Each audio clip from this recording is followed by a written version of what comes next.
Hi, and welcome to this week's episode of Think Tank Thursday. I'm Denise Killian with TrainerTainment, and we're just thrilled to have you with us this week. Before we get started, I want to give a big shout out to our sponsors for 2024. Without them, we couldn't bring you Think Tank Thursday each and every week. So we appreciate them and what they do to make that happen. Each week on Thursday here at TrainerTainment, we want to encourage you to take a break from doing and spending some time thinking on things that can help grow your business, not just those day-to-day operations. And today, we're going to talk to Sara Paz with Embed. And we're going to talk about what Embed believes are the keys to a business success in the FEC industry. So we're very excited to hear from Sara and find out how we can grow today. Let's get started and meet Sara. Sara, welcome to Think Tank Thursday. Woo woo! So excited to be here. Wonderful. Listen, Sara, for those who don't have the pleasure of knowing you, tell us about how you got started in this business, and what you were doing before you were a part of Embed. You got it. So I got to this industry in 2019 with Embed, and I've been at Embed ever since then. I am Embed's chief marketing officer, and then at the beginning of the year, I also stepped into the growth officer role as well. And prior to Embed, though, I had worked primarily in high tech.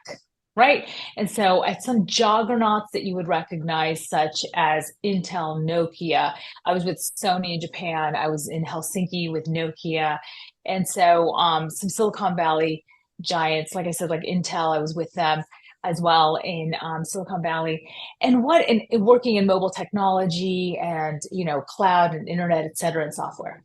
And so when I got to this industry, and this is what we were kind of chatting about the few times that we've met, and when I talked to Beth as well, is I noticed that in this industry, what I love about it is that you have, these operators that range from the mom and pop or single FEC to, these massive publicly listed conglomerate companies, if you will, around the globe.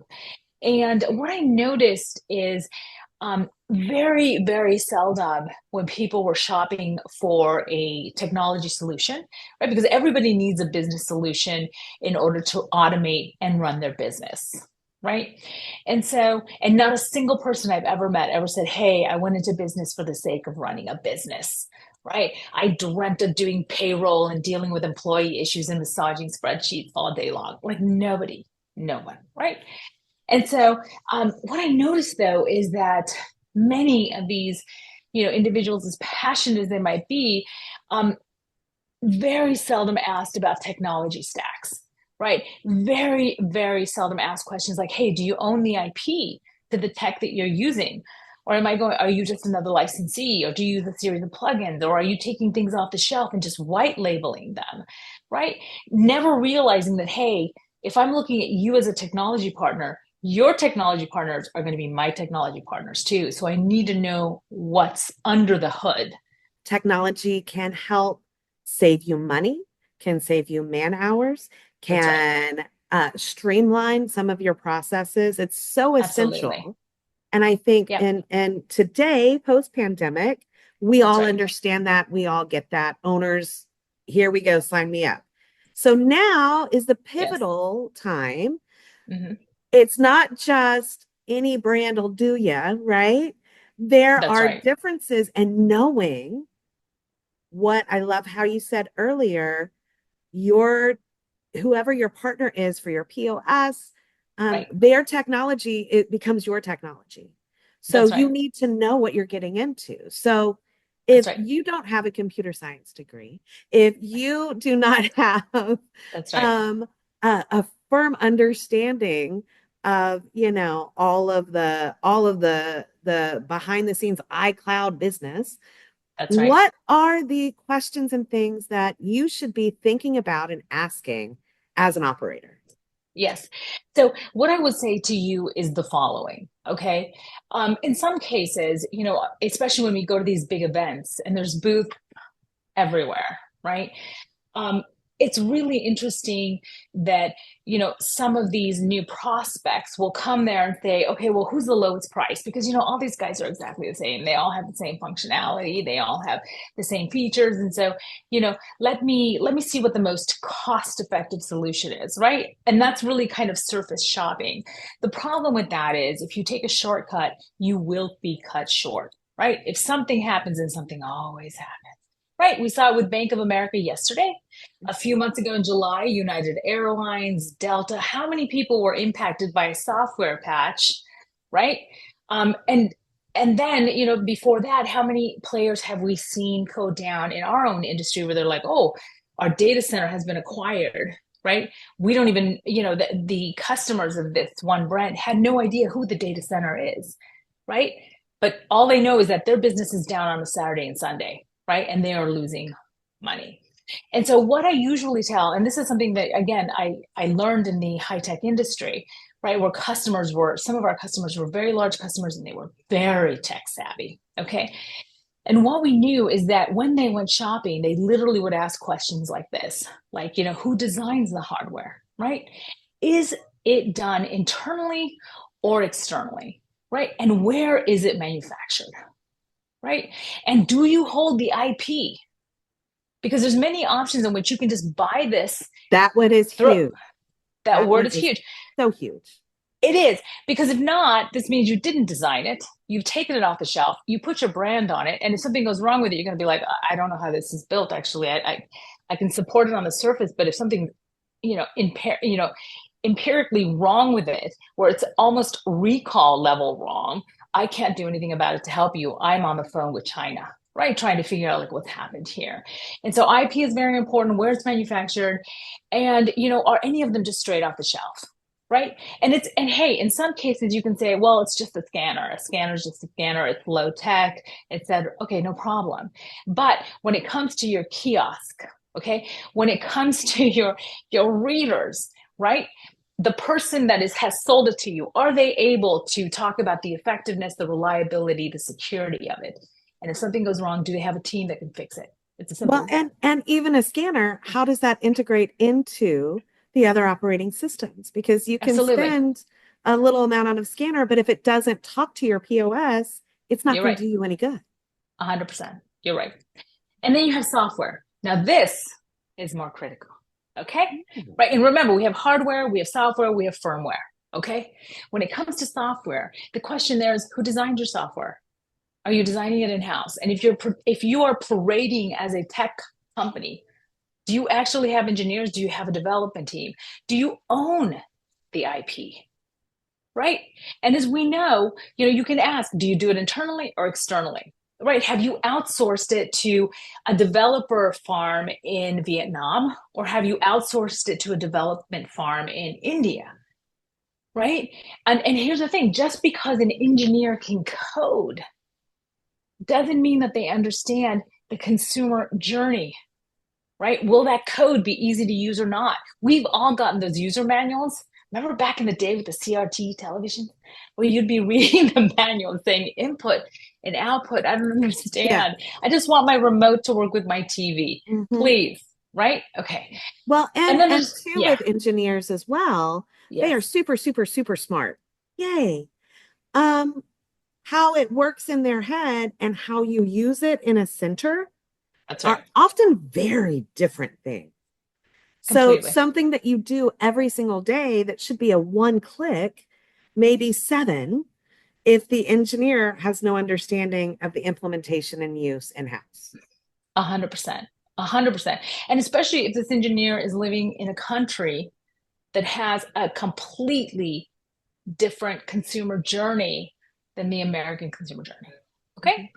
And I think some things to ask is, are you doing this internally? What elements of your platform have an IP that you own, meaning you can fix it, you know the code, or is this someone else's IP that you have no idea how to fix? Right. And where's your software hosted? That's huge. Is any of your software straight off the shelf? Are you an IT partner or just one of many nameless licensees? And here's the deal. In this world, in this ecosystem of tech, people use plugins, right? They'll use off-the-shelf things that are like straightforward.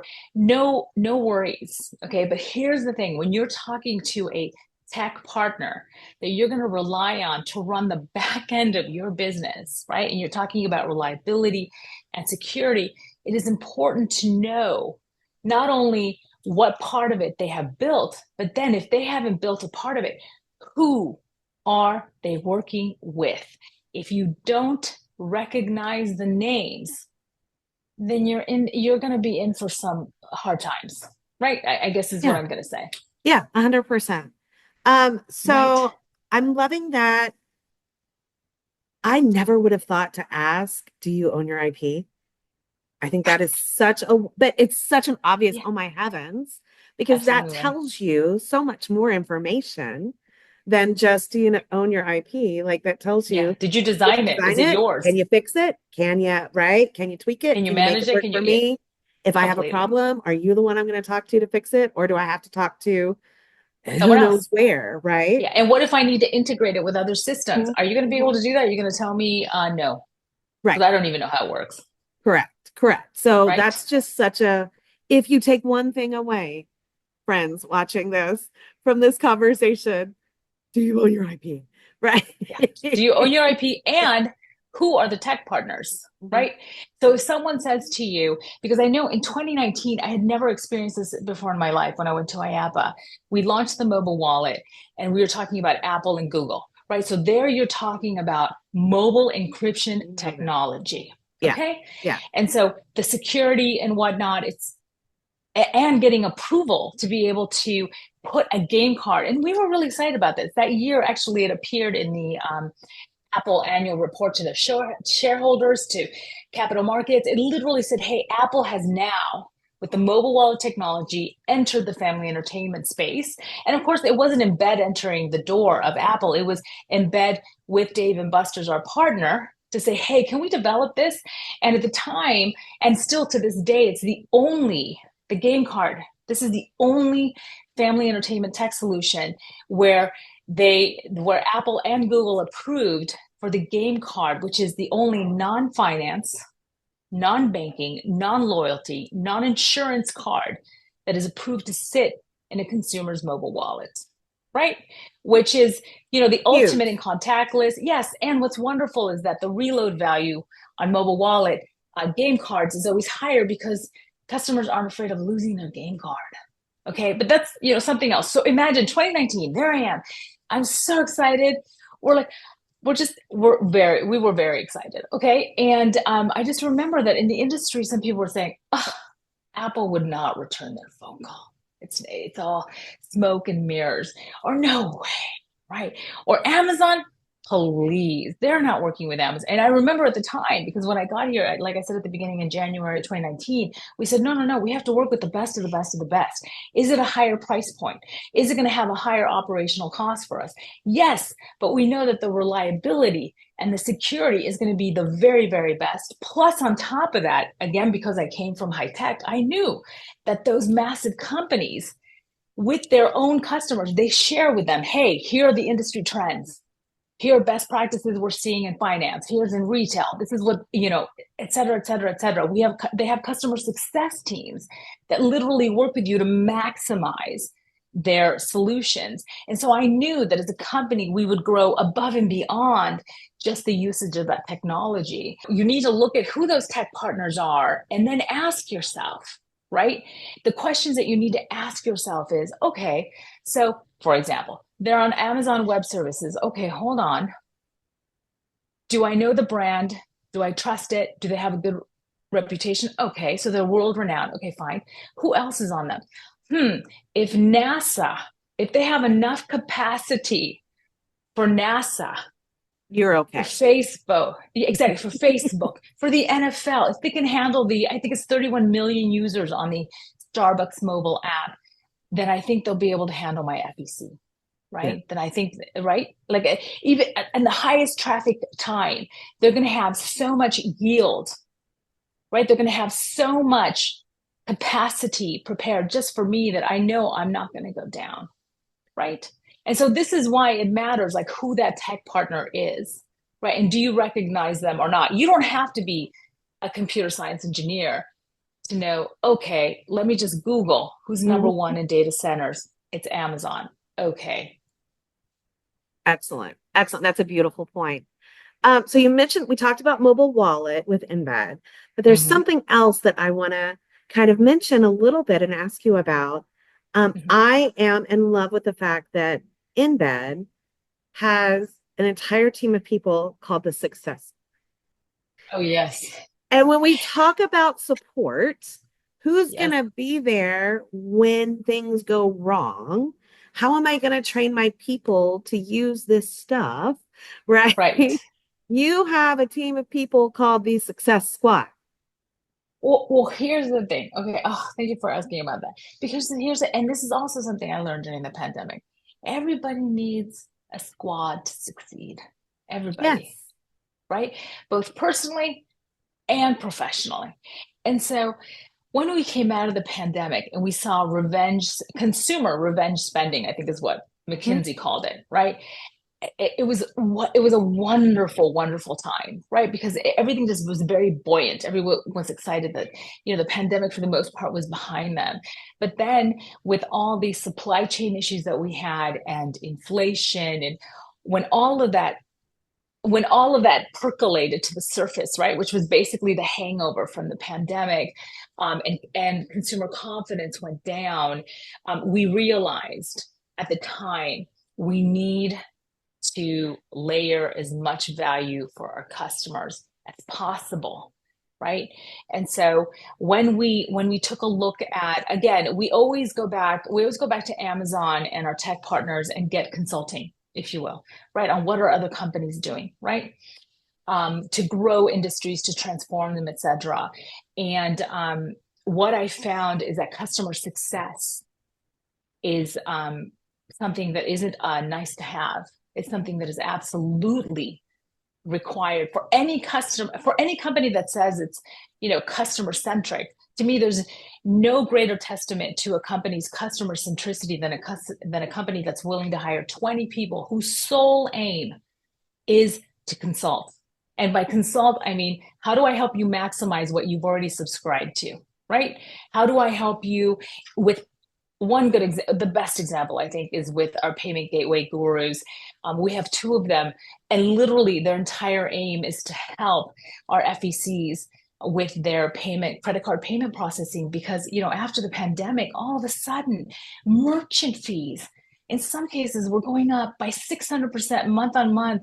And you have these operators who are thinking to themselves, I was promised a 2.5% rate or a 3% rate. But then when you add up all these merchant fees, that, by the way, it's legal and they don't have to tell you what they're about. They can just put some abstract, fee. In the end would come in at 5, 6, 7%. And what we were able to do is not only consult them by look at it and then say, okay, here's option A, B, C, and D of different credit card payment processing companies where they wouldn't be bamboozled, where they would get transparency, and where credit card processing was not an expense, but rather it was more about enabling expansion, because no longer were they losing their revenue to all these merchant fees. And then what we did, once we found for one particular customer, and actually it made us so emotional, we like almost cried at the time, right? Because even with him, he was like, I'm losing $56,000 of my revenue that I've worked hard to make a year. That's over 500,000 in 10 years. That's not a game changer, that's a life changer. That's how much we saved him just by changing his credit card processing, right? That's So extraordinary. unbelievable. So Yeah. once we did that, we said, okay, what else could we do?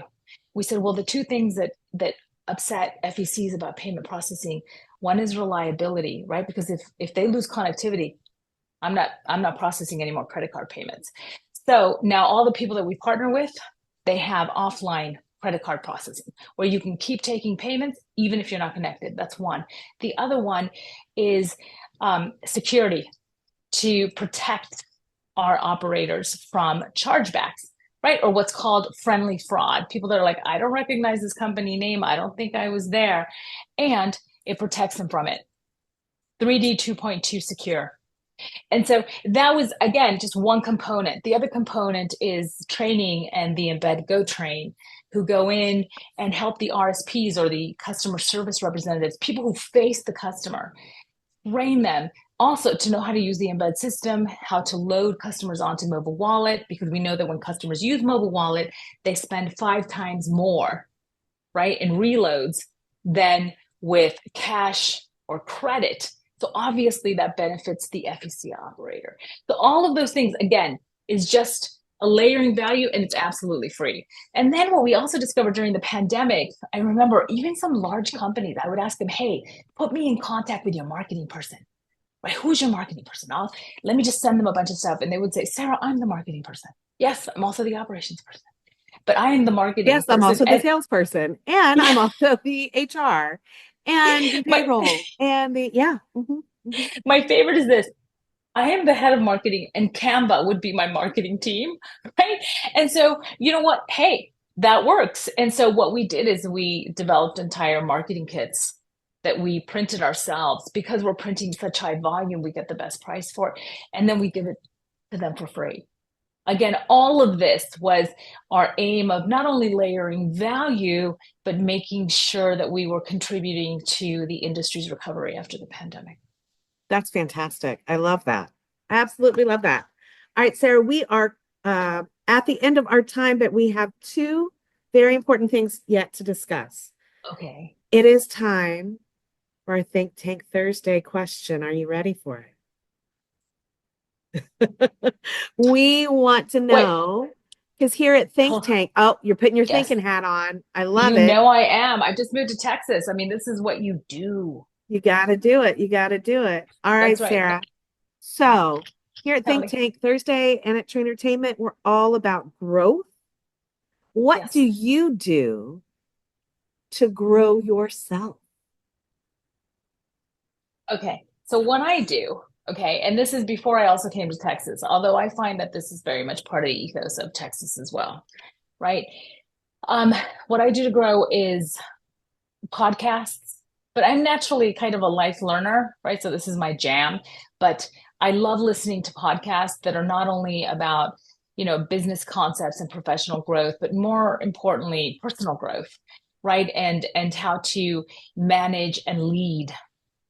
And so, and if for anyone listening, if you haven't heard of Liz Wiseman, please look her up because my entire management and leadership ethos is built around her impact player, multiplier effect um, way of looking at professionals, right? Where I don't manage anybody, I lead them. They get the dignity of self management. At the same time, my culture that I create on my teams is there's absolutely no phantom work, meaning no politics, right? And all of that I was able to develop by listening to my own success squad, if you will, of gurus. So podcasting, you know, audiobooks, you name it, while I'm working out, all of it just kind of, that's how I grow and develop. That's wonderful. Podcasts are so great. And Yeah, I'm still old school. I like the book. I like to be able to go back and reread something or mark in it, you know. I love it. Yes. But podcasts are great for road trips and for, when you're walking through the Audible. airport or whatever, right? Yeah, So, absolutely. did you say That's right. opera?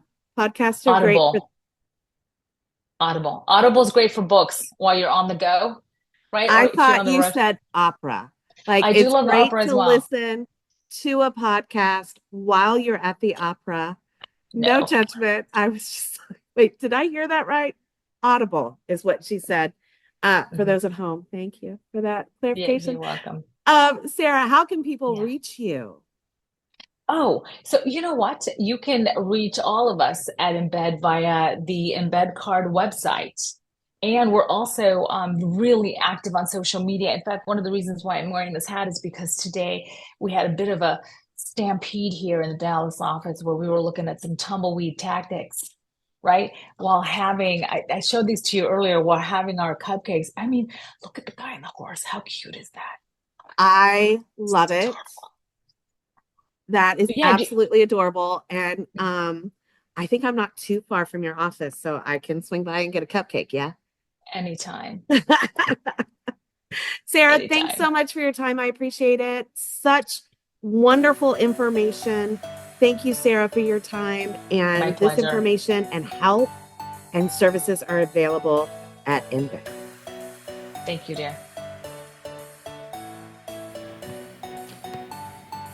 Gosh, I just appreciate this conversation with Sara Paz. Learned so much. Hope you did too. I personally just love any organization that has a team called the Success Squad that's dedicated to their customers' success. Isn't that great? I absolutely love that. So thanks so much, Sara. Thanks to Embed, who is, of course, one of our sponsors. I'd like to thank Embed and all of our sponsors for 2024 for Think Tank Thursday, because again, without them, we couldn't do what we do by bringing you Think Tank Thursday each and every week. If you have an idea for Think Tank Thursday or want to be a guest, just reach out and send me an email. You can contact me at denise@TrainerTainment.net. We want to thank you for tuning in to today's episode of Think Tank Thursday. Remember, the journey to success is about growth. And here at TrainerTainment, we are committed to helping you and your company thrive. So visit TrainerTainment.net to learn more about how we can support your growth journey. So until next time, keep learning, keep growing, and keep striving for the extraordinary.